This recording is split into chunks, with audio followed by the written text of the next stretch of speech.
Hulagu Khan نے بڑے لوگ مروائے تھے، بڑے، بغداد میں 20 لاکھ آدمی قتل کروایا اس نے، 20,000 نہیں، میں نے کہا، ذمہ داری سے حوالہ دو، کتنے لوگ بولیے؟ 16 لاکھ آدمی اس نے تلوار سے مروایا۔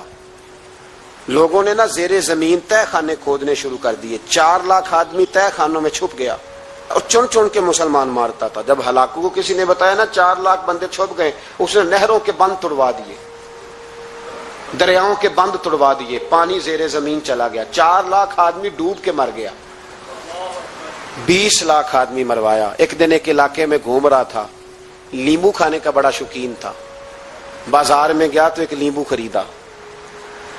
اس نے دیکھا کہ بازار میں بوڑھے بچے جوان خریداری کر رہے ہیں، تو کہنے لگا ابھی بھی اتنے مسلمان زندہ ہیں، بناؤ ان کی لائنیں، قتل کرنا ہے۔ 3 لائنیں بن گئی، ایک بوڑھا آدمی بھی لائن میں آ گیا، لیمبو کھا رہا ہے، اس کو ہلکا ہلکا چوستا ہے، گھوڑے پہ بیٹھا ہے، قتل کرا رہا ہے لوگوں کو۔ ایک بابا جی پہلی صف میں تھے، جب پہلی صف قتل ہونے لگی، بابا جی پچھلی صف میں دوڑ کے ہو گئے۔ ہلاکو خان ہنس رہا ہے اس کو دیکھ کے، معاذ اللہ، جب بندہ ہوتا ہے نا کسی منصب پہ پھر وہ مذاق اڑاتا ہے دوسروں کا۔ بابا دوسری صف میں آیا تو ہلاکو خان نے وہ بھی قتل کرائی، تو بابا دوڑ کے تیسری صف میں، آخری صف کے کونے پہ جب بابا کھڑا ہو گیا نا تو سارے بندے مر گئے۔ بابے کو قتل کرنے لگا جلاد، ہلاکو کہنے لگا ٹھہر جا، کہنے لگا بابا تو تیسری صف میں آیا تھا، تیرا کیا خیال تھا بچ جائے گا؟ بابا کہنے لگا خیال نہیں، میرا یقین ہے کہ میں بچ جاؤں گا، میرا شرط یہ ہے کہ یقین ہو اندر، شرط یہ ہے کہ ہنس کے کہنے لگا ہلاکو خان کیسے؟ تو بابا کہنے لگا اگر اللہ چاہے تو بچ سکتا ہوں، اگر اللہ چاہے تو میں، بہت سارے لوگ ہیں ڈاکٹر لکھ کے دے دیتے ہیں نہیں بچے گا، وہ بچ جاتا ہے کیونکہ بچانے والا اللہ ہے، کہا اللہ چاہے تو بچ جاؤں گا۔ تو ہلاکو کہنے لگا کیسے؟ جب ایسے کیا نا، کیسے ایسے کیا نا، تو لیمبو ہاتھ سے گر گیا۔ وہ بچے پلیئر نہیں ہوتے، وہ گیند گنتی ہے تو چھلانگ لگا کے پکڑ لیتے، تو بڑا گھوڑ سوار تھا، نیزہ باز تھا، چھلانگ لگائی لیمبو کیش کرنے کے لیے۔ کیسے؟ تو کیسے بچے؟ یوں ہاتھ گھمایا، لیمبو گرا تو چھلانگ لگائی، نیچے جھکا، جب نیچے جھکا نا تو گر گیا گھوڑے سے، جو پیر تھا وہ گھوڑے کی رکاب میں الجھ گیا، گھوڑا ڈر کے دوڑ گیا۔ جب گھوڑا دوڑا تو زمین پر زور زور سے سر لگنے لگا، سپاہیوں کہتا دوڑو اس کو پکڑو، سپاہی بھی دوڑے پر گھوڑا قابو نہ آیا۔ گھوڑا اس وقت رکا جب نہ اس کا چہرہ پہچانا جاتا تھا، نہ آنکھیں سلامت تھی، نہ ناک سلامت تھی، اس کی کھوپڑی ساری اس طرح چور چور ہو گئی جیسے کسی نے ہتھوڑے کے ساتھ پیسی ہو۔ ہلاکو کی لاش سے خون بہ رہا تھا، بابا ہنس رہا تھا۔ ایک سپاہی کہنے لگا بابا تو کیوں؟ کہنے لگے میں اپنے رب کی قدرتوں پہ مسکرا رہا ہوں۔ کل من علیہ فان ویبقی وجہ ربک ذو الجلال والاکرام، کا میں نے اسے سمجھایا تھا کہ بچانے والا بچا لیا کرتا ہے، تو اس نے مجھے، امام مالک بیٹھے تھے ہارون رشید کے پاس، سخت پیاس لگ گئی ہارون رشید کو، اتنی سخت گرمی پیاس، یہ روزہ کھول کے نا کوئی چیز نہ ہو، پانی ہو تھوڑا سا ٹھنڈا سادہ پانی، تو دل کرتا ہے سارے پی جائیں آج۔ حضرت مولا علی نے مثال دی ہے، شیر خدا نے، حضرت علی نے انوکھی بات کرتے، کہتے نا مجھے فلاں جان سے پیارا ہے، تو شیر تھے نا تو شیروں جیسی باتیں کرتے تھے۔ کسی نے پوچھا آپ کو نبی پاک صلی اللہ علیہ وسلم سے کتنا پیار ہے؟ تو فرمانے لگے سخت گرمی سخت پیاس میں جتنا بندے کو ٹھنڈے پانی سے پیار ہوتا ہے مجھے اس سے بھی بڑھ کے اپنے نبی سے پیار ہے صلی اللہ ہو۔ کیسی مثال عطا فرمائی، لوگ وہیں کھڑے ہیں جان سے زیادہ پیارے، فرمایا نہیں، سخت گرمی میں سخت پیاس میں اتنا بندے کو ٹھنڈے پانی سے پیار ہوتا ہے مجھے اس سے زیادہ مصطفیٰ سے پیار ہے۔ یہ مولا علی کا فرمان ہے۔ ہارون رشید کو پیاس لگ گئی تو پانی کچھ دیر سے آیا تو تڑپنے لگا، پانی لاؤ گلا خشک ہو گیا، گھنٹہ ہو گیا، شور کرنے لگا، جلال میں آ گیا، تڑپ، لاتے کیوں نہیں، جلدی کرو۔ جب بندہ گرمی میں آتا ہے نا باہر سے تو پانی دیر سے آیا نا تو دل کرتا ہے کہ وہ ہو سکتا ہے گھر میں کوئی بم بھی پھوڑ دے، پانی کو دیر سے آیا ہے، پہلے پانی۔ اس لیے سمجھدار خواتین باہر سے جب کوئی آتا ہے تو پہلے پانی لاتی ہے، پانی لاتی ہے، پانی پی لے جناب۔ تو ہارون رشید تڑپ رہا ہے، امام مالک قریب بیٹھے تھے، خادم کہنے لگا حضور ایک کنواں خشک ہو گیا ہے اور دوسرا آپ کی شیان شان نہیں، پانی صاف نہیں، تو تیسرے سے بندہ لینے گیا ہے، آ رہا ہے۔ بندہ تھوڑی دیر سے آیا تو ہارون رشید بڑا پریشان تھا. اب بات امام مالک کر رہے تھے تو وہ نہ توجہ اس کی پانی کی طرف تھی. پیالہ پانی کا اندر داخل ہوا تو ہارون رشید کا دل کرتا تھا کہ اڑ کے پانی کے قریب چلا جاؤ, لپک رہا تھا پانی کی طرف. جب پانی آیا اس کو پکڑایا تو امام مالک رحمت اللہ علیہ کہنے لگے بادشاہ ذرا ٹھہر جا, پی لے, نہ آ گیا نا اب تیرے قبضے میں ہے, ایک مسئلہ مجھے بتا لے پھر پانی پینا. ہارون رشید ایک رات پہلے نا بڑی باتیں کر رہا تھا کہ میں حکومت صحیح چلا رہا ہوں, میرے معاملات بڑے اچھے, اپنی حکومت کی تعریفیں ایک رات پہلے ہو رہی. اب جب پانی پینے لگا تو امام مالک اس کو رات والی بات پہ اسے سمجھانا چاہ رہے ہیں. فرمانے لگے بادشاہ رک جا. رک گیا. آپ فرمانے لگے اگر یہ پانی ملتا ہی نہ, پورے ملک میں نہ ملتا, پھر تجھے پتا چلتا پوری دنیا میں نہیں. ذرا سوچیں آپ, اگر پانی خدا نہ خواستہ اگر پانی ملے ہی نہ, کا نہ ملتا, پانی کو کوئی اہمیت تو نہیں نا ہم دیتے, نلکا کھلا ہے تو کھلا ہے, اور اگر ملے نہ تو ہماری بنیادی ضرورت ہے پانی, ایک قدم نہ لوگ چل سکے. کہا ہارون رشید اگر ملے ہی نہ اور اگر تجھے لینا پڑے ایک پیالہ پانی کا تو کیا دے کے لے گا؟ کہنے لگا میں اپنی آدھی سلطنت دے دوں گا, آدھی حکومت اور پانی کا پیالہ لے لوں گا. امام صاحب فرمانے لگے چل سمجھ میں آ گیا, پی لے پانی. اس نے پی لیا تو پیا اس طرح کہ پانی پیالہ منہ سے لگایا تو اتارا تب بھی جب ختم ہو گیا. تو امام صاحب فرمانے لگے پی لیا؟ کہ پی لیا. فرمانے لگے ایک مسئلہ اور بتا, اب اگر تو نے پانی پی لیا تیرا پیشاب بند ہو جائے, یہ پانی پینے کے بعد پھر پیشاب آنا بھی ضروری ہے, اگر بند ہو جائے تو پھر کیا دے گا؟ تو امام صاحب کی طرف غور سے دیکھنے, فرمانے لگے سوچ کے بتانا. کہنے لگا حضور آدھی سلطنت باقی کی بھی دے دوں گا. تو امام صاحب نے رومال اٹھایا, کندھے پہ رکھا, چلنے لگے. کہاں جا رہے ہو؟ فرمانے لگے اس بادشاہ کے پاس کیا بیٹھنا جس کی پوری سلطنت کی قیمت پانی کا ایک پیالہ ہے. ایک پیالہ پانی کا اگر نہ ملے تو آدھی گئی, اور پیشاب نہ آئے تو باقی بھی. کہنے لگے تو کس سلطنت کی باتیں کرتا ہے؟ کل من علیہا. سکندر اعظم نے 32 سال کی عمر میں آدھی دنیا فتح کر لی تھی. تو لوگ پتہ کیا کہتے تھے؟ یہ وہ بندہ ہے جس کو تاریخ نے گریٹ کا لقب دیا ہے. لکی نہیں کہتے ہم, کہتے بڑا لکی ہے بھائی. لوگ کہتے تھے یہ مقناطیسی آدمی ہے, کبھی ناکام ہوا ہی نہیں. سکندر اعظم کبھی ناکام نہیں ہوا. جس علاقے, اور عمر کتنی بھائی, اتنی کم عمری میں اتنی دلیری, آدھی دنیا فتح کر لی. ملتان سے گزر رہا تھا تو اسے ایک تیر لگا. کچھ لوگ کہتے ہیں یہاں جیلم کے پاس لگا تھا, ایک تیر لگا اسے. اس نے کہا بندہ تلاش کرو, کسی کی اتنی جرت کہ سکندر اعظم کو تیر مارا ہے, تلاش کرو. جب ڈھونڈنے لگے تو بندہ نہ ملا, تو سکندر نے حکم دیا کہ جس کی آنکھ چمکتی ہے اسے قتل کر دو. مرد بھی مارے, بچے بھی مارے, بوڑھے بھی مارے. تو لا کے لوگ کہنے لگے انسان کوئی نہیں بچا. کہنے لگا میں نے تمہیں کہا تھا جس کی آنکھ چمکتی ہے قتل کرو, بلیاں بھی قتل کرو. ہو سکتا ہے کسی بلی نے منہ میں رکھ کے پھینکا ہو, کتے بھی مار دو, کبوتر بھی مار دو. ہر چمکتی والی آنکھ اس نے بند کر دی.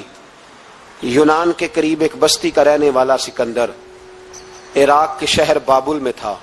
ملیریا بخار ہوا, کیا کہتے ہیں ہم, چند ٹکیوں کی مار ہے, دوائی کھا لو ٹھیک ہو جائے گا.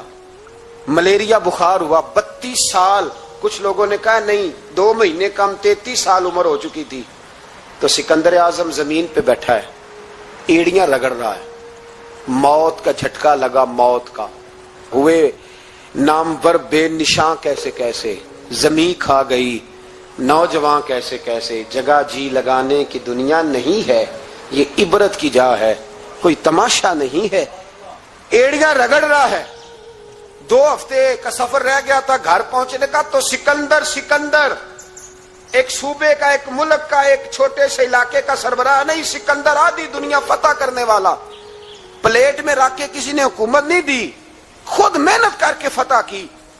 لیکن سکندر ایڑیاں رگڑتا ہے, زور زور سے زمین پہ مارتا ہے اور کہتا ہے کوئی ہے جو مجھ سے میری ساری سلطنت لے لے اور مجھے صرف 2 ہفتے کی زندگی لے دے. میں پردیس میں نہیں مرنا چاہتا, گھر مرنا چاہتا ہوں. کوئی مجھے 2 ہفتے کی زندگی, 2 ہفتے کی, کوئی 2 ہفتے. مٹی دیں تو مٹی رہنا ایویں کا دی بلے بلے. اج مٹی دے اتے بندے آتے, کل مٹی دے چھلے کا کوئی مجھے مہلت لے دے، لیکن رب کا قانون ہے جب وقت آ جاتا ہے پھر مہلت۔ میرے بھائی اپنی زندگی نہ عاجزی میں جھوک کے، سادگی میں، کونے میں دنیا کے پروٹوکول ختم ہوں گے۔ اصل پروٹوکول وہ ہے جو اللہ قیامت کے دن عطا فرمائے گا۔ میرے نبی پاک نے فرمایا امیر جو ہوں گے، امیر وہ چونٹیوں کی شکل میں ہوں گے، اور غریب اپنے پیروں کے نیچے انہیں مسل کے چلے جائیں گے۔ یہ وہ والے امیر جو تکبر کرتے تھے، ورنہ تو امیر حضرت عثمان غنی بھی ہیں، حضرت عبد الرحمن ابن عوف بھی ہیں، حضرت سلیمان علیہ السلام بھی ہیں۔ جو امیر تکبر کرے، اکڑ جائے، اگر امیر ہو عاجزی اختیار کرے تو پھر تو اللہ اسے جنت بھی عطا فرماتا ہے۔ تو میرے بھائی اپنے آپ کو سمیٹیں۔ ہم جانے کے لیے جن کی عمریں میری طرح 40 سال کی طرف سفر کر رہی ہیں نا، وہ آدھی زندگی جی چکے ہیں، باقی آدھی پتہ نہیں ہے۔ لوگ اتنا لمبا یاد نہیں رکھتے۔ حضرت مولا علی قبرستان گئے تو قبر والوں سے کہنے لگے قبر والوں تمہارا کیا حال ہے؟ تو ایک مردہ قبر کے اندر سے بول کے کہنے لگا علی کفن پھٹ گیا ہے، ہڈیاں چور چور ہیں، مال تو پتہ نہیں کہاں رہ گیا پر حساب دینا پڑ رہا ہے، آپ بتائیے پیچھے ہمارے گھر والوں کا کیا حال ہے؟ تو حضرت علی فرمانے لگے جہاں تم بیٹھتے تھے وہاں کوئی اور بیٹھنے لگ گیا ہے، تمہاری بیویوں نے نئے نکاح کر لیے، تمہارے دوستوں نے نئے دوست بنا لیے، اب تو لوگ تمہیں یاد بھی نہیں کرتے، اب تو تمہارا ذکر ہی کوئی نہیں کرتا، اب تو ختم ہو گیا، تمہارا تذکرہ بھی کوئی نہیں۔ تذکرہ اسی کا رہے گا جس نے رب کو یاد کیا اور پھر رب نے اس کا چرچا کیا، اس کا تذکرہ رہے۔ اپنے آپ کو ایک موقع پر بھی کبھی متکبر نہ ہونے دے۔ عاجزی حسن ہے زندگی کا۔ خزانہ آئے تو قارون نہ بنے، محل بنائیں تو شداد نہ بنے۔ اگر اللہ تعالیٰ دولت دے تو کبھی بھی اپنے آپ کو نمرود اور فرعون نہ بننے دے۔ اقتدار ملے تو کبھی بھی اپنے آپ کو ہلاکو خاں اور چنگیز خاں نہ بناؤ۔ اور اگر نمازی بنو تو وہ والے نمازی بنو جو نمازی بھی ہوتا ہے۔ حضرت عمر فاروق کو کسی نے عید والے دن دیکھا تو عمر رو رہے تھے، چھوٹی عید والے دن۔ ہمارے ہاں تو لوگوں نے ڈیک تیار کر کے رکھ لیے ہیں، تیاری ہو گئی ہے، چاند رات کو جو نیکیاں کمائی ہیں وہ ساری شیطان کے حوالے کریں گے معاذ اللہ الا ماشاء اللہ۔ اس کو کہیں گے لے جا، ہم نے کمائی ہیں تیرے لیے، فوراً پہلی رات ہی، ادھر اعلان ہوا نہیں ادھر تماشے لگے نہیں معاذ اللہ۔ حضرت عمر عید والے دن رو رہے تھے، کسی نے کہا عمر یہ خوشی کا دن ہے آپ رو رہے ہیں؟ تو فرمانے لگے خوش تو وہ ہونا جس کو یقین ہے کہ اس کا نماز روزہ قبول ہو گیا، مجھے تو ابھی پتہ ہی نہیں میرا قبول ہوا ہے کہ واپس کر دیا جائے گا، جاؤ مجھے کچھ خبر سناؤ آ کے کہ میرا قبول ہوا۔ وہ تو بے نیاز ہے، وہ تو دل کرے تو کہے جا اٹھا کے لے جا، تیرا مجھے پسند ہی نہیں۔ عاجزی میں رہیں، انکساری میں رہیں، عمل کر کے روئیں، کہے مولا تیرے قابل تو نہیں پر تو مہربانی فرما، اسے قبول فرما۔ ایک صحابی تھے، ان کی 4 بیویاں تھیں، عتبہ نام تھا۔ تو آپ کو پتہ ہے یہ بناؤ سنگار سے عورتوں کو زیادہ دلچسپی ہوتی ہے، اچھی خوشبو کہاں سے ملتی ہے، بناؤ سنگار کا سامان، تو عورتیں ذرا اس کے اندر اپنے آپ کو ذرا اگلی صفوں میں سمجھتی ہیں، اور چلو اچھی بات بھی ہے، اپنے خاوند کے لیے اگر کوئی عورت بناؤ سنگار کرے تو باعث اجر ہے اس کے لیے۔ تو وہ 4 بیویاں کہتی ہیں کہ ہم نا ایک سے بڑھ کر ایک خوشبو استعمال کرتی ہیں، لیکن ہمارے شوہر حضرت عتبہ رضی اللہ تعالیٰ عنہ صحابی تھے، ان کو ہم نے کبھی خوشبو لگاتے نہیں دیکھا، اور ان کی خوشبو ہمیشہ ہماری خوشبو پہ غلبہ پا جاتی۔ تو وہ صحابیات 4 کہتی ہیں کہ ہم ٹٹولتی تھیں، ان کی جیبیں دیکھتی تھی، خوشبو کہاں سے لاتا ہے پر خوشبو کوئی نہیں، جسم بڑا مہکتا ہے۔ ہم نے بڑی کوشش کی 4 نے مل کے، 4 بیویاں، سمجھ نہیں آتی تھی۔ فرماتے ایک دن 4 اکٹھی ہو کے کہنے لگی آج نہ چلو اس بات پہ تو 4 سوکنے اتفاق کرے نا۔ کہتے نے اپنے شوہر سے کہا آپ بتائیے خوشبو کہاں سے لاتے ہیں؟ کہنے لگے اللہ کی قسم کبھی لگائی نہیں، اوئے ہوئے ہوئے، کبھی نہیں لگائی، اس پتے سے ڈھونڈنا قاصد میرے دلدار، کبھی لگائی نہیں خوشبو۔ کہا آپ عجیب بات کرتے ہیں، ہم تھک گئی ہیں سالوں سے، اب لگاتے نہیں، یہ کیسی بات ہے؟ تو فرمانے لگے آؤ نا سنو نا، میرا قصہ تو سنو، میری داستان حسن تو سنو، میرے اوپر جو کرم کی برکھا برسی بس مختصر سی میری کہانی ہے یہ جو بھی ہے ان کی مہربانی ہے. کہا مطلب کیا ہے؟ تو حضرت عتبہ فرمانے لگے میری کمر پر بن گئے تھے دانے، ان میں ہوتا تھا درد، تکلیف، آزمائش، جلن، میں تکلیف میں تھا. تو میں تکلیف سوائے ان کے کس کو بتاتا جو میرے ہر بات میں میرا سہارا تھے. میں سیدھا چلا گیا دروازہ رسول پہ، رو کے عرض کی حضور یہ درد ہے، سونے نہیں دیتا. تو کہتے ہیں کریم نے فرمایا تو کرتا اوپر کرنا. کہتے ہیں میں نے کرتا اوپر کیا تو حضور نے لعاب دہن انگلی سے لگا کے میری کمر پہ لگایا. فرماتے ہیں وہ لعاب دہن میری بیماری لے گیا اور خوشبوئیں چھوڑ گیا. میں جیسے جیسے غسل کرتا جاتا ہوں خوشبو بڑھتی جاتی ہے، تازگی بڑھتی جاتی ہے. نہ سمجھ آئے تو مدینہ جا کے دیکھو، مسجد نبوی میں بیٹھ کے دیکھو، جاؤ حضور سید عالم کے شہر نور کی گلیوں سے ہو کر جا کر دیکھو. عرصہ ہوا طیبہ کی گلیوں سے وہ گزرے تھے، اب تک ان گلیوں میں خوشبو ہے پسینے کی. جا کے دیکھ لو، نظارہ کر لو. اللہ تعالیٰ نے حضور کا سراپا ہی ایسا بنا. یہ حضور کے دستے مبارک ہے نا. حضرت انس بن مالک فرماتے ہیں میں نے ریشم بھی اتنا نرم نہیں دیکھا جتنا حضور کے ہاتھ نرم تھے. کستوری سے اتنی خوشبو نہیں آتی جتنی دستے مبارک سے آتی تھی. اور فرماتے ہیں عرب کی گرمی بڑی مشہور تھی، میں حضور کے دستے مبارک ہاتھ میں لیتا تو برف سے زیادہ ٹھنڈے ہوتے. اتنا اللہ تعالیٰ نے محبوب کو معنویت کے ساتھ سجایا، سنوارا، کمال ہو گئی. حضرت ابی بن کعب رضی اللہ تعالیٰ عنہ نے امیر المومنین سیدنا فاروق اعظم پہ مقدمہ کر دیا تھا.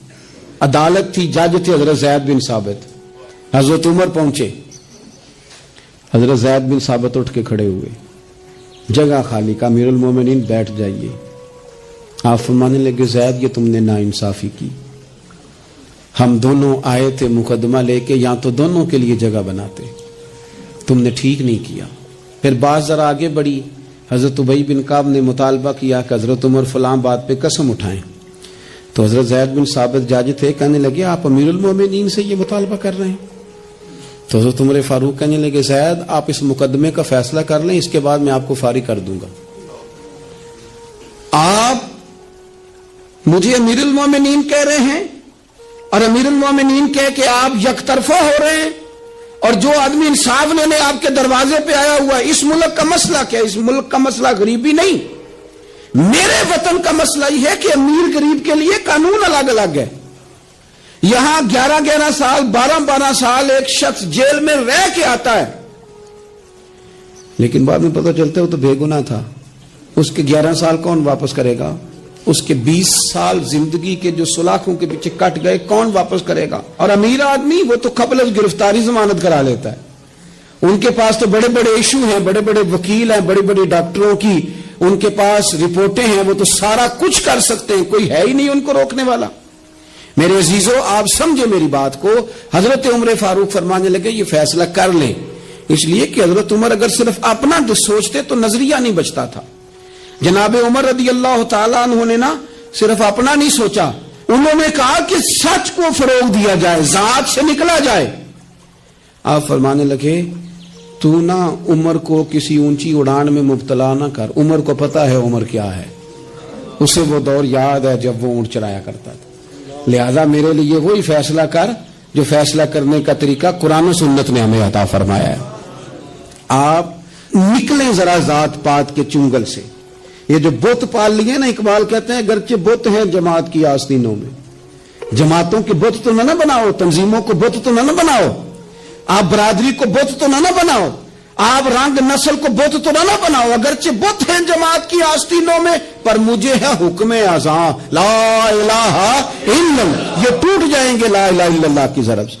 وسیع الظرف، وسیع المزاج بنے، وسیع المشرب بنے. آپ کبھی بھی سوچوں کو اتنا محدود نہ کریں کہ آپ کسی ایک ابہام کا شکار ہو کے ہی ساری زندگی گزار دیں. کیا مسئلہ تھا عرب کے لوگوں کو؟ مسئلہ کیا تھا؟ صرف اتنا. ایک عجیب روایت ہمیں ملتی ہے سیرت کی کتابوں میں. میرے نبی پاک صلی اللہ تعالی علیہ وسلم نا رات کے وقت پہاڑ کی چوٹی پہ بیٹھ کے قرآن پاک کی تلاوت کرتے تھے. حضور نا رات کے وقت قرآن پاک کی تلاوت کر رہے تھے, نبی کریم تلاوت کر رہے تھے, اور جب یاسین والے نبی خود یاسین پڑھے, والضحیٰ والے محبوب جب خود والضحیٰ کی تلاوت کریں, مدثر والے محبوب جب خود مدثر پڑھے, تو انداز ہی نرالو. حضور قرآن پاک کی تلاوت کر رہے تھے تو اس تلاوت کی نا آواز گونجی, کہاں تک پہنچی؟ ابو جال بھی کسی جھاڑی میں چھپ کے حضور کا قرآن سننے لگے. سریلی اتنی تھی, اس میں لطف اتنا تھا. ابو سفیان بھی آ گئے, کسی جھاڑی میں چھپ کے قرآن سننے لگے.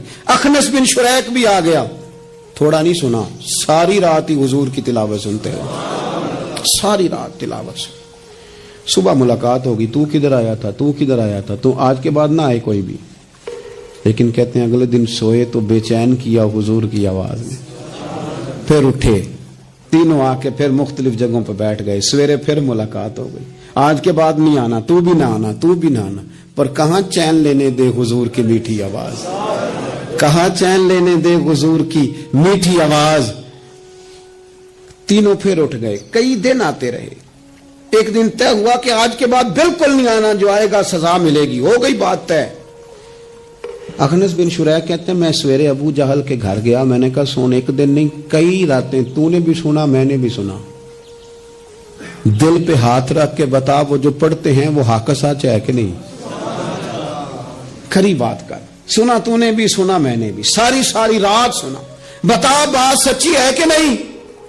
تو ابو جہل کہنے لگا ایک ایک حرف سچا ہے, ایک ایک بات سچی ہے. تو مانتا کیوں نہیں, پھر تو مانتا کیوں نہیں. تو جو ابو جہل نے جواب دیا, خدا را اس پہ غور کرنا, میری منت سمجھ کر اس بات پہ غور کرنا, او پھر تو مانتا کیوں نہیں. تو ابو جہل کہنے لگا ہمارے قبیلے کا اور بنو ہاشم کا, حضور سید عالم کے قبیلے, شروع سے مقابلہ رہا ہے. انہوں نے اگر لوگوں کو کھانے کھلائے تو ہم نے بھی کھلائے, انہوں نے غریبوں کا بوجھ اٹھایا تو ہم نے بھی اٹھایا, انہوں نے اگر گھوڑا دوڑایا تو ہم نے بھی دوڑایا. پھر انہوں نے دعویٰ کر دیا کہ ہمارے اندر ایک نبی آ گیا ہے. اب ہم کیسے مان جائیں اس قبیلے میں نبی آ گیا؟ پہلے کیا کہہ رہا ہے, بات بالکل حق ہے. اب کیا کہہ رہا ہے, اس کے کہنے کا مطلب یہ ہے کہ اگر میرے قبیلے میں نبی آتا تو میں مان جاتا. او خدا کے بندو, یہ برادری کا بت, قبیلے کو جو بت بنا لیا معاذ اللہ, وہ تعصب بن کے آڑ بن گیا, گروہ پرست ہو گئے. وہ کہنے لگا اس کا مطلب یہ تھا کہ میرے قبیلے میں ہوتے تو میں مان جاتا, قبیلہ دوسرا ہے. خدا را, ان بتوں کو توڑنے کی ضرورت ہے. کاش ابو جہل یہ سمجھتا کہ یہ تو رب کی تقسیم ہے نا, واللہ یختص برحمتہ من یشاء. وہ کہتا ہے میں جس کو چاہتا ہوں اپنے فضل سے اپنا خاص بنا لیا کرتا. لیکن یہ گروہی تعصبات, قرآن مجید آپ دیکھیں نا تو یہودیوں کے بارے میں اللہ فرماتے ہیں, چونکہ تورات میں بھی حضور کی شانیں, زبور میں بھی حضور کی شانیں, انجیل میں بھی حضور کی شانیں, ہر جگہ اللہ نے اپنے حبیب کے تذکرے کیے. رب کریم فرماتا ہے محبوب یہ جو یہودی ہیں نا, یعرفونہ کما یعرفون ابناءہم. قرآن مجید کے الفاظ پہ غور کیجیے, کہا محبوب یہ آپ کو اس طرح جانتے ہیں, اس طرح پہچانتے ہیں جس طرح کوئی اپنے بیٹے کو پہچانتا ہے.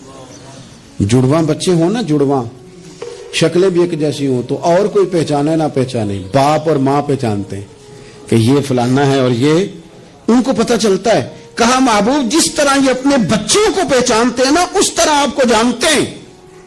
لیکن وہ کہتے پتہ کیا تھے, وہ کہتے تھے کہ ہم وہ والی وحی مانیں گے جو ہم پہ آئی ہے, جو بنی اسرائیل کے نبی آئے ان کو مانیں گے. یہ چونکہ حضرت اسماعیل علیہ السلام کی اولاد میں سے ہے رسول رحمت صلی اللہ علیہ وسلم, لہٰذا نہیں مانیں گے. وہ جو گروہی تعصب تھا نا, قبیلے کا تعصب گروہی, وہ لے ڈوبا. وہ تورات پڑھ کے بھی, انجیل پڑھ کے بھی, بلکہ وہ لوگوں کو کہا کرتے تھے رسول آنے والے ہیں, رسول آنے والے ہیں, رسول آنے والے ہیں. لیکن حضور آ گئے حضرت ابراہیم کی اولاد میں سے, حضرت اسماعیل کی اولاد میں سے. انہوں نے کہا جی وہ تو ہمارے قبیلے میں ہوتے تو ہم مانتے. میں نے بھی غور کرنا ہے, آپ نے بھی غور کرنا ہے. یہ سوچیں تو یہودیوں کی ہیں کہ فلانا میرے قبیلے سے ہو تو پھر مانتا ہوں, فلانا فلانی جگہ ہو تو. یہ تو سوچ ہماری نہیں, ہمارے اندر کیسے آ گئی. ہم نے کس دبدبے سے اپنے بچوں کو یہ بات سکھائی کہ تو فلانے چودھری کا بیٹا اور فلانے کمی کے بیٹے سے تو کھیل رہا ہے؟ یہ سوچ پیدا کیسے ہوئی؟ کون تھا جو یہ سوچیں لایا؟ کہاں سے یہ پنپی؟ کہاں آ کے پروان چڑھی؟ اس بنیاد پر لوگوں نے الیکشن لڑے کہ یہ پنجابی ہے، یہ سندھی ہے، یہ بلوچی ہے، یہ فلانا ہے. اس بنیاد پر لوگوں کو تقسیم کیا اور لوگ اتنے مائل ہوئے کہ ان بنیادوں پر ووٹ دینے لگے، ان نعروں کے قائل ہو گئے، ان سطحی بنیادوں پر آ کے انہوں نے کام کیا. دیکھیں میں کہہ چکا ہوں کہ ہر قوم کے رسم و رواج سے اختلاف نہیں، لیکن وہ قوم تعصب کا شکار اور اپنے علاوہ کسی کو جانے ہی نہ.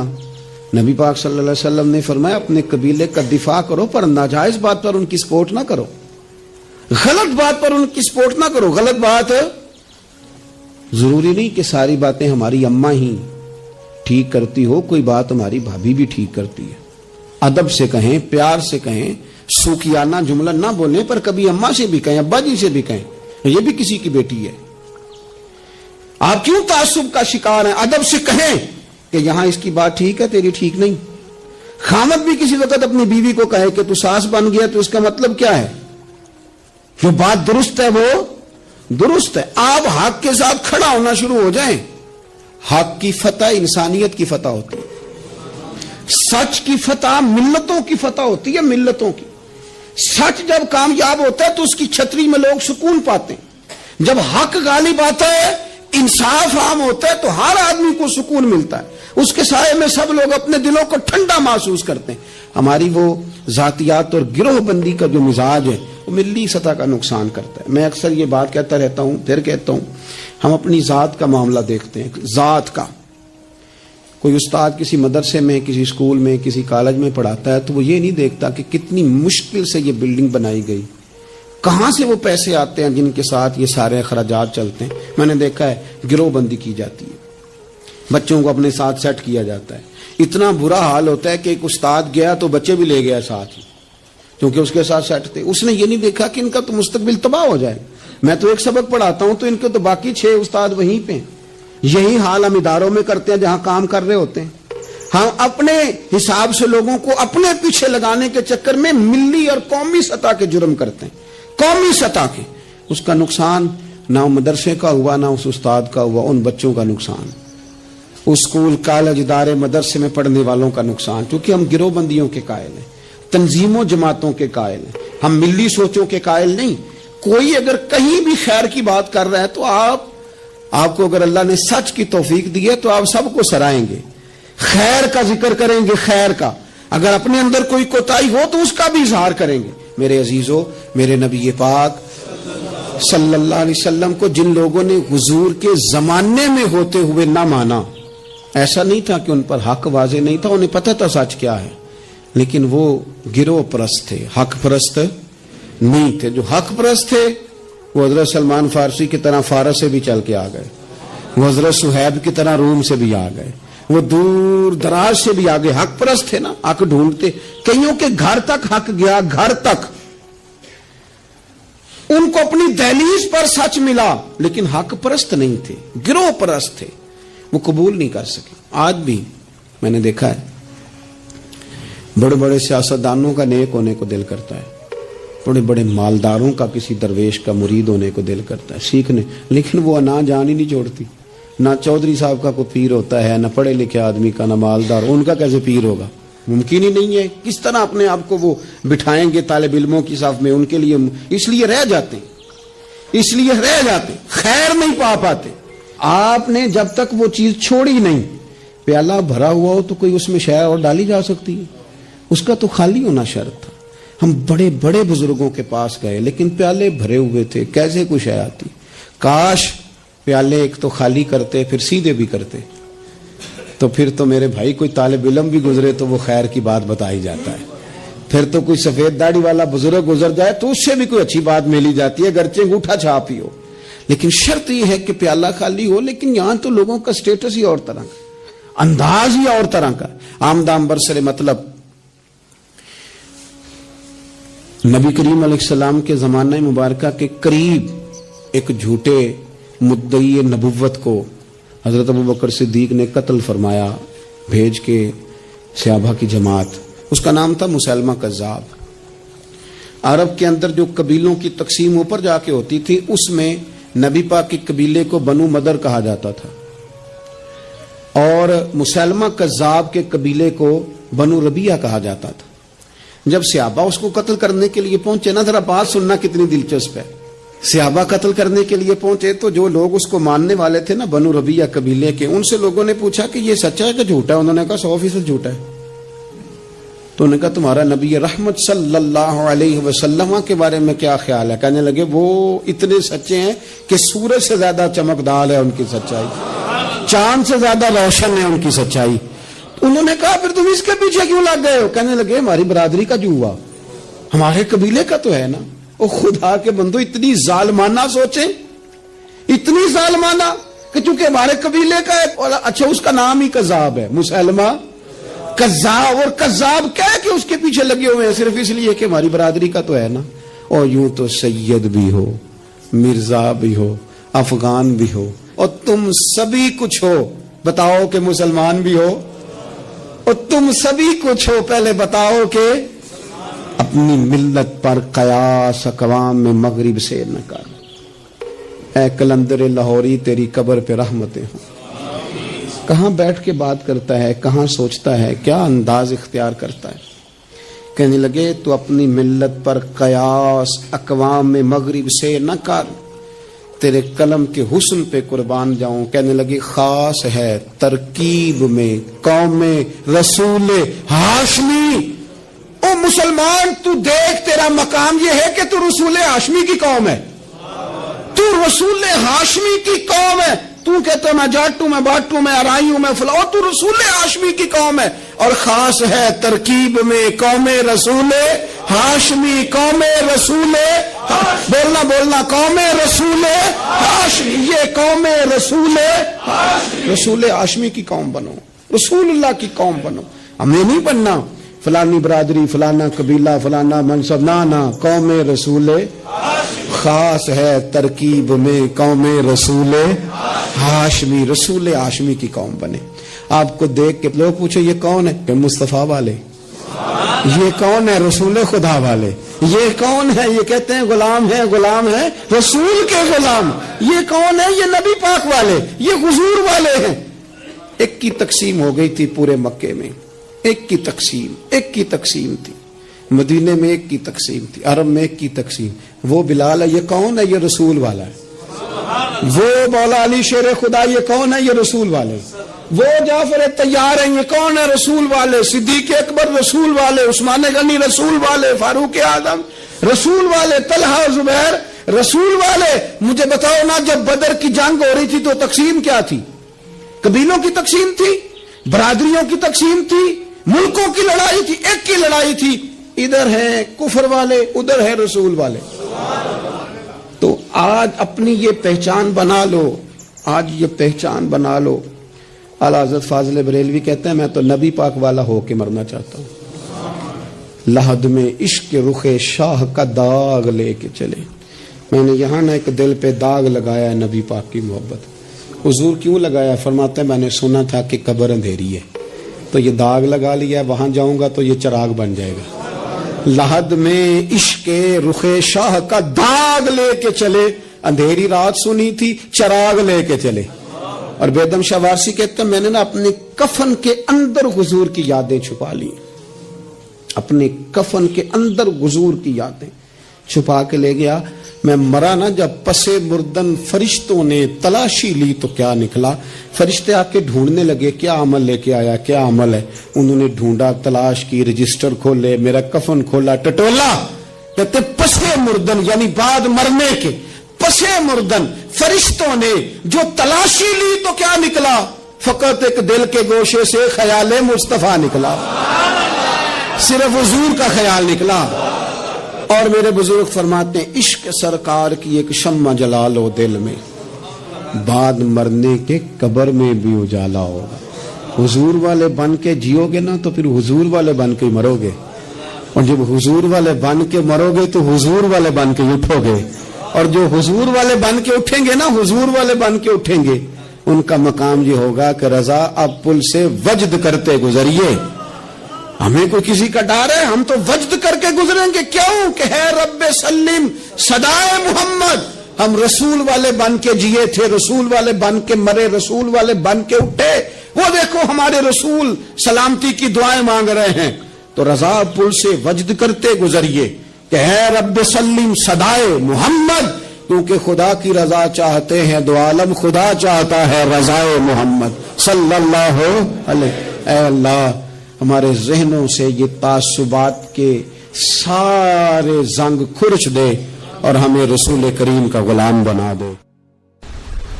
کہا آپ عجیب بات کرتے ہیں, ہم تھک گئی ہیں سالوں سے, اب لگاتے نہیں, یہ کیسی بات ہے؟ تو فرمانے لگے آؤ نا, سنو نا میرا قصہ تو سنو, میری داستان حسن تو سنو, میرے اوپر جو کرم کی برکھا برسی بس مختصر سی میری کہانی ہے, یہ جو بھی ہے ان کی مہربانی ہے. کہا مطلب کیا ہے؟ تو حضرت عتبہ فرمانے لگے میری کمر پر بن گئے تھے دانے, ان میں ہوتا تھا درد, تکلیف, آزمائش, جلن, میں تکلیف میں تھا. تو میں تکلیف سوائے ان کے کس کو بتاتا جو میرے ہر بات میں میرا سہارا تھے. میں سیدھا چلا گیا دروازہ رسول پہ, رو کے عرض کی حضور یہ درد ہے, سونے نہیں دیتا. تو کہتے ہیں کریم نے فرمایا تو کرتا اوپر کرنا. کہتے میں نے کرتا اوپر کیا تو حضور نے لعاب دہن انگلی سے لگا کے میری کمر پہ لگایا. فرماتے ہیں وہ لعاب دہن میری بیماری لے گیا اور خوشبوئیں چھوڑ گیا.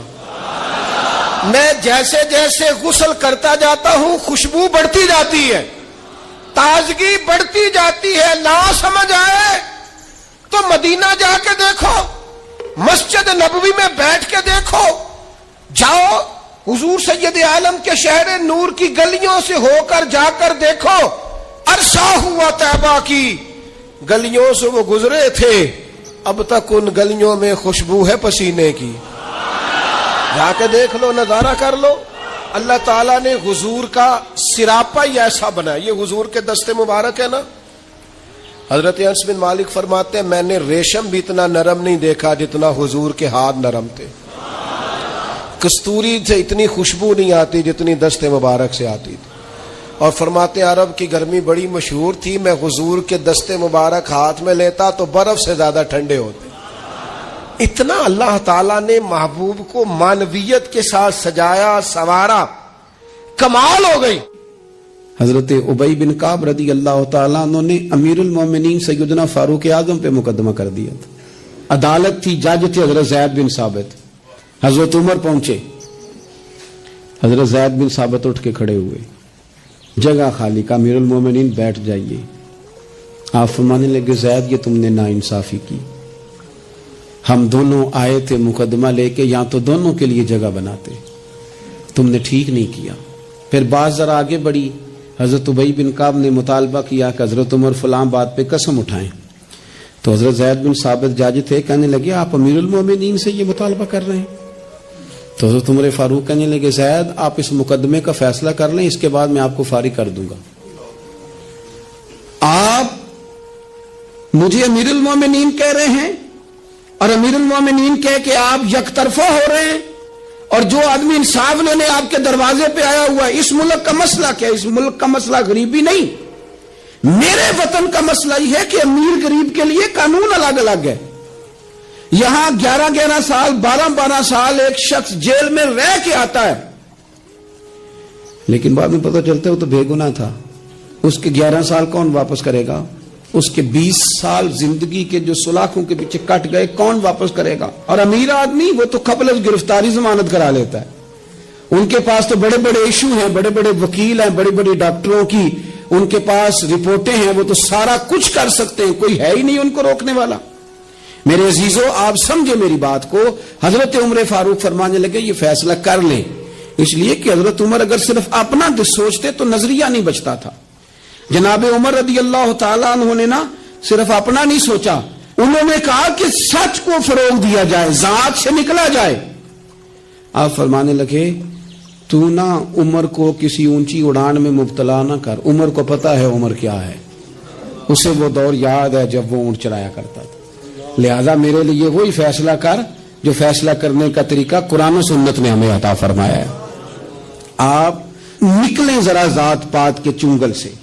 یہ جو بت پال لیے نا، اقبال کہتے ہیں اگرچہ بت ہیں جماعت کی آستینوں میں، جماعتوں کے بت تو نہ بناؤ، تنظیموں کو بت تو نہ بناؤ، آپ برادری کو بت تو نہ بناؤ، آپ رنگ نسل کو بت تو نہ بناؤ. اگرچہ بت ہیں جماعت کی آستینوں میں، پر مجھے ہے حکم اذاں لا الہ الا اللہ. یہ ٹوٹ جائیں گے لا الہ الا اللہ کی ضرب سے. وسیع الظرف، وسیع المزاج بنے، وسیع المشرب بنے. آپ کبھی بھی سوچوں کو اتنا محدود نہ کریں کہ آپ کسی ایک ابہام کا شکار ہو کے ہی ساری زندگی گزار دیں. کیا مسئلہ تھا عرب کے لوگوں کو؟ مسئلہ کیا تھا؟ صرف اتنا. ایک عجیب روایت ہمیں ملتی ہے سیرت کی کتابوں میں. میرے نبی پاک صلی اللہ تعالی علیہ وسلم نا رات کے وقت پہاڑ کی چوٹی پہ بیٹھ کے قرآن پاک کی تلاوت کرتے تھے. حضور نا رات کے وقت قرآن پاک کی تلاوت کر رہے تھے، نبی کریم تلاوت کر رہے تھے. اور جب یاسین والے نبی خود یاسین پڑھے، والضحیٰ والے محبوب جب خود والضحیٰ کی تلاوت کریں، مدثر والے محبوب جب خود مدثر پڑھے، تو انداز ہی نرالو. حضور قرآن پاک کی تلاوت کر رہے تھے تو اس تلاوت کی نا آواز گونجی. کہاں تک پہنچی؟ ابو جال بھی کسی جھاڑی میں چھپ کے حضور کا قرآن سننے لگے. سریلی اتنی تھی، اس میں لطف اتنا تھا. ابو سفیان بھی آ گئے، کسی جھاڑی میں چھپ کے قرآن سننے لگے. اخنس بن شریک بھی آ گیا. تھوڑا نہیں سنا، ساری رات ہی حضور کی تلاوت سنتے رہے، ساری رات تلاوت سن.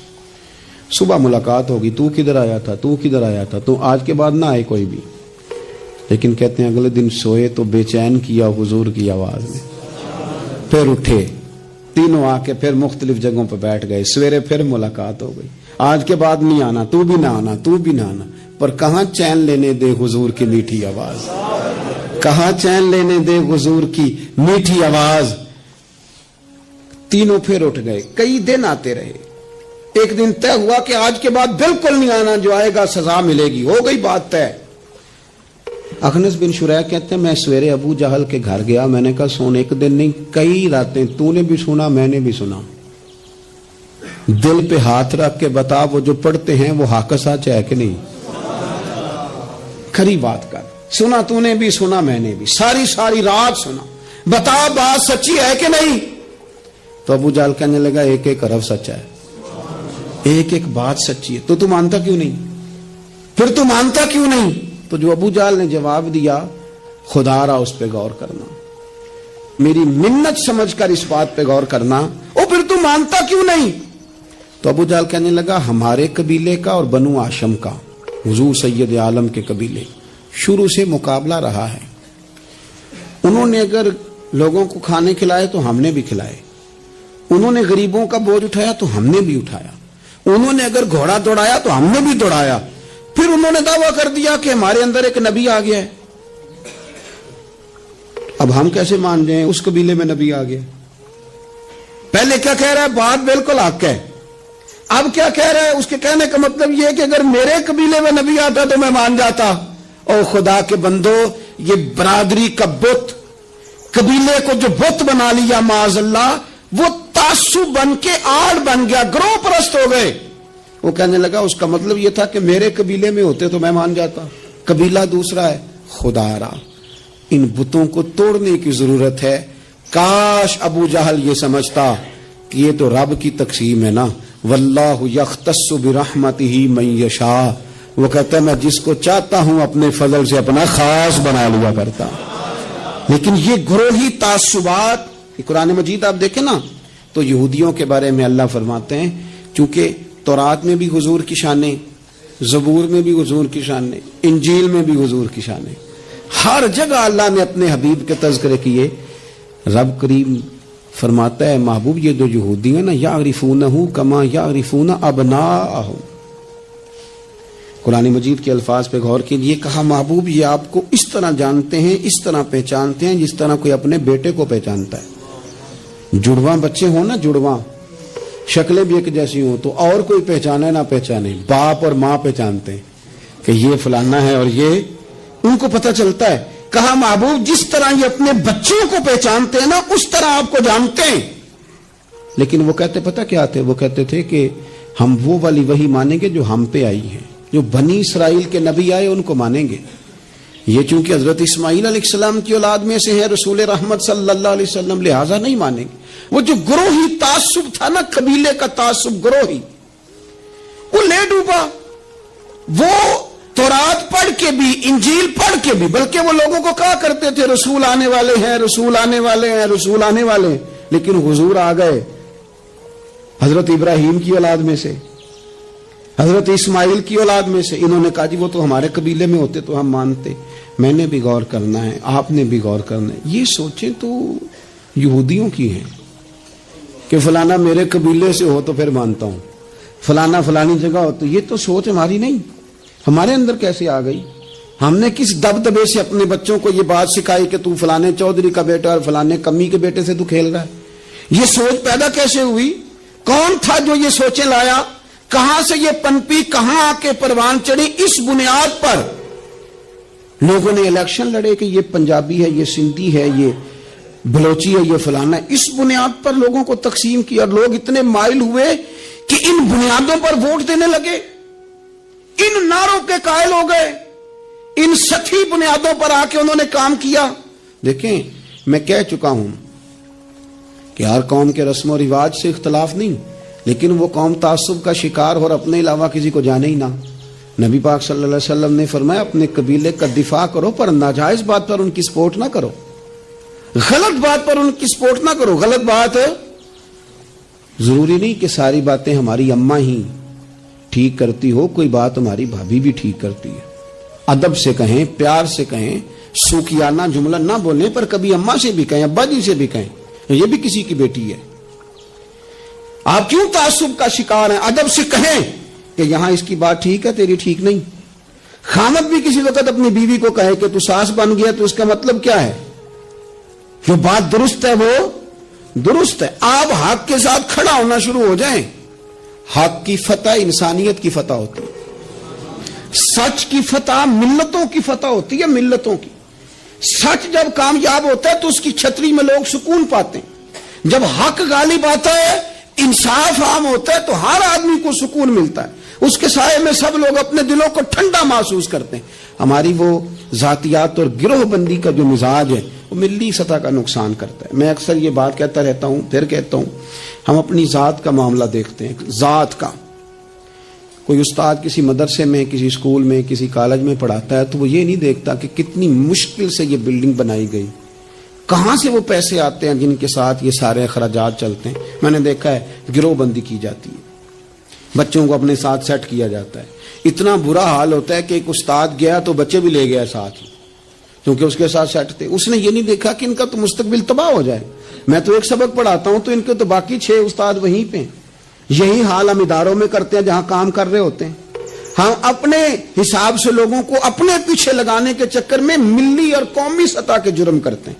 قومی سطح کے، اس کا نقصان نہ مدرسے کا ہوا نہ اس استاد کا ہوا، ان بچوں کا نقصان، اس اسکول کالج ادارے مدرسے میں پڑھنے والوں کا نقصان. کیونکہ ہم گروہ بندیوں کے قائل ہیں، تنظیموں جماعتوں کے قائل ہیں، ہم ملی سوچوں کے قائل نہیں.